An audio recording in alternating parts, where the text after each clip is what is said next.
Hi, I'm Bob Russo with Avid Technology, and today we're going to talk about some of the new features in Media Composer 5. The first thing we'll talk about is our new QuickTime AMA support. On my desktop here, I have some QuickTime files from a D7, a Canon D7 camera, as well as some ProRes 422 HQ QuickTime files. And here's a folder of ProRes QuickTime files. I'm going to shift select all the files, click open, and instantly the files are linked to and ready to use. There's no rewrap or transcode. I'm playing the files directly from my internal hard drive here. And you can take a look, and they play down perfectly inside of my Avid, inside of my Media Composer. For the Canon D7 file, link to AMA files, go to my desktop, and there's my card. I'll navigate through, QuickTime Movies, shift select them, click open, and they're available instantly. And you can see they're H.264, ProRes 422. No rewrap, no transcode, immediately available to work with. You're drunk. Another new feature in the AMA is native RED support. So to use that, I'll go to File, link to AMA volume in this case, go to my desktop, here's a RED folder from a RED camera, and they're available instantly. And I track all of the metadata that the camera records is all tracked as a heading, as a bin heading. I also have the ability to set source settings and load the custom metadata that the camera operator added during the shoot, and apply a specific look to the files, to the video inside of Media Composer.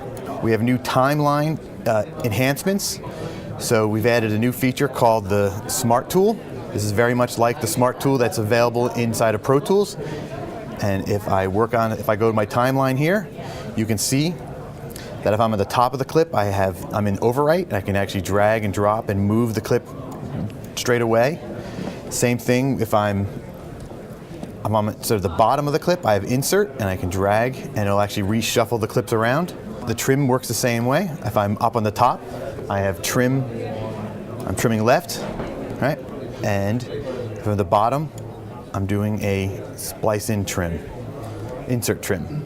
So trim, dual roller trim, I can trim very quickly, get into the timeline, and manipulate the clip. And what's nice is that I'm instantly in these modes. We have a link to feature, so I'm linking to the audio, whatever audio is attached to that clip.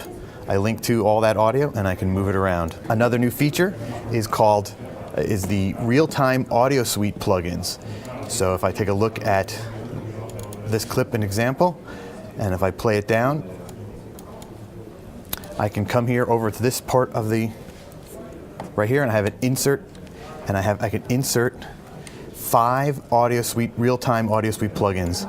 So I can use anything that's installed in my computer. In this case, I'll pick compressor limiter, and I can play it back, and it'll play back in real-time audio suite plugin. You started pounding on the doors, and then I think as a compressor limiter. And you just left him. We now have RGB color space support, so we can now work in uncompressed 10-bit 444 color space inside of Media Composer. The last thing we'll talk about is actually stereo audio tracks.